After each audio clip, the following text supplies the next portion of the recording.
బైడెన్‌కి సంబంధించిన మతిమరుపు జబ్బు రకరకాలొచ్చినాయి. ఇప్పుడు ట్రంప్‌కి అదే. దాదాపు 80లో ఉన్నాడు గదా ఆయన. 80 ఇప్పుడు ఆయన వయసు. తాజాగా ఓ వదంతులొస్తున్నాయి.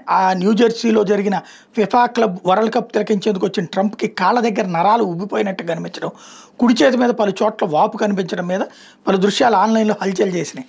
ట్రంప్ వాస్తవ ఆరోగ్య స్థితిని కప్పిచ్చేందుకు అధ్యక్ష యంత్రాంగం ప్రయత్నిస్తోందంటూ ఎక్స్‌లో యూజర్ అనుమానం వ్యక్తం చేయడంతో చర్చకొచ్చింది. అధ్యక్షుడు ట్రంప్ శ్వాస సంబంధ సమస్యతో బాధపడుతున్నట్టుగా మరికొందరు నెటిజన్లు చెప్తున్నారు. ఇట్లా వస్తున్న రకరకాల వదంతుల మీద అధ్యక్ష భవనం White House press secretary Karoline Leavitt స్పందించారు.